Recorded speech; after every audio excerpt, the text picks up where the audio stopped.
by Sitakant Mahapatra is a deeply philosophical and introspective poem that reflects on the themes of time, change, and human existence. It delves into the idea of impermanence and the transient nature of life, using the metaphor of jara, which means old age or decay in Sanskrit. The poem is divided into several sections, each exploring different aspects of jara. It begins with a reflection on the inevitability of aging and decay, and how everything in the world is subject to the passage of time. The speaker contemplates the fleeting nature of beauty and youth, and the way in which all things are eventually consumed by jara. The poem then delves into a deeper exploration of the philosophical implications of jara, discussing the impermanence of material possessions and the transient nature of human achievements. It also reflects on the cyclical nature of life and death, and the idea that all living beings are bound by the cycle of birth, growth, decay, and eventual dissolution. Throughout the poem, Mahapatra uses rich imagery and evocative language to convey a sense of melancholy and introspection. The poem's meditative tone invites readers to contemplate their own mortality and the ephemeral nature of existence. Overall, The Song of Jara is a profound and thought-provoking poem that offers a poignant reflection on the human condition and the passage of time. Its themes resonate with universal truths about life and mortality, making it a powerful work that continues to captivate readers.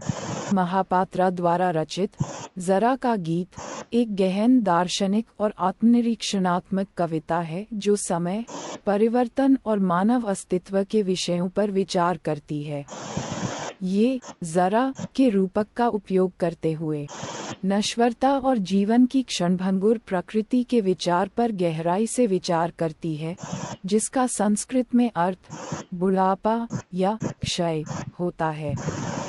कविता को कई खंडों में विभाजित किया गया है, जिनमें से प्रत्येक जरा के विभिन्न पहलुओं की खोज करता है।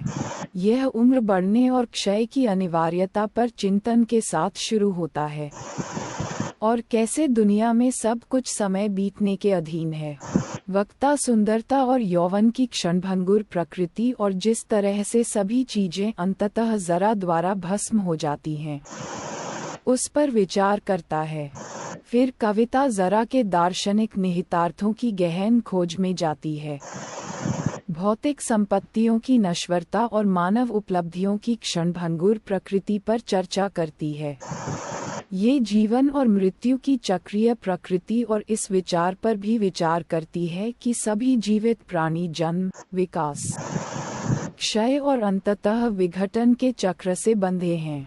पूरी कविता में महापात्रा उदासी और आत्मनिरीक्षण की भावना को व्यक्त करने के लिए समृद्ध कल्पना और भावपूर्ण भाषा का उपयोग करते हैं। कविता का ध्यानपूर्ण स्वर पाठकों को अपनी नश्वरता और अस्तित्व की क्षणभंगुर प्रकृति पर चिंतन करने के लिए आमंत्रित करता है। कुल मिलाकर, द सॉन्ग ऑफ जरा एक गहन और विचारोत्तेजक कविता है जो मानवीय स्थिति और समय बीतने पर एक मार्मिक प्रतिबिंब प्रस्तुत करती है। इसके विषय जीवन और नश्वरता के बारे में सार्वभौमिक सत्य के साथ प्रतिध्वनित होते हैं, जो इसे एक शक्तिशाली कृति बनाता है जो पाठकों को आकर्षित करना जारी रखता है।